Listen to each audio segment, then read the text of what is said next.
மாதிரி பூமியானது ஒரு டிராப்புக்குள்ள மாட்டிருக்கு, இந்த வெப்பத்துக்குள்ள மாட்டிருக்கு. அப்ப கார்பனை வந்து அட்மாஸ்பியர்ல இருந்து குறைக்கணும், அதுதான் வழி.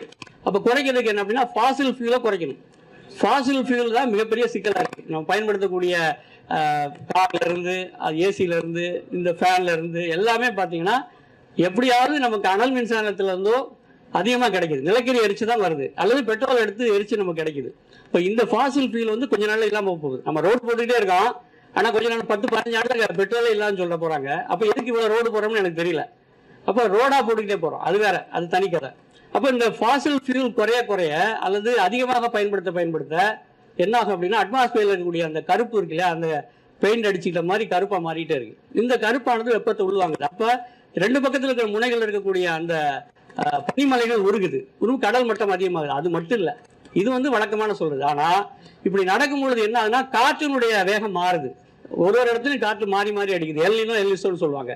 அப்ப புயல்கள் வரக்கூடாத இடத்துல வருது, பெய்யக்கூடாத நேரத்தில் மழை பெய்யுது. அதிகமான வெப்பம் வரும்பொழுது என்ன ஆகுது அப்படின்னா மகரந்த சேர்க்கை நடக்க மாட்டேங்குது, செடிகள் மகரந்த சேர்க்கை நடக்கிறது இல்லை. அல்லது சில குறிப்பிட்ட பாலினேட்டர்ஸ் சொல்லக்கூடிய பாலினேட்டர்ஸ் என்று சொல்லக்கூடிய அந்த தேனீக்கள் போன்ற உயிரினங்கள் வேலை செய்ய முடியாம போயிருது. இப்படி இருக்கக்கூடிய சூழல்ல நீ இயற்கை வேளாண்மைக்கு மாறும் பொழுது இதெல்லாமே தடுக்கப்படுது.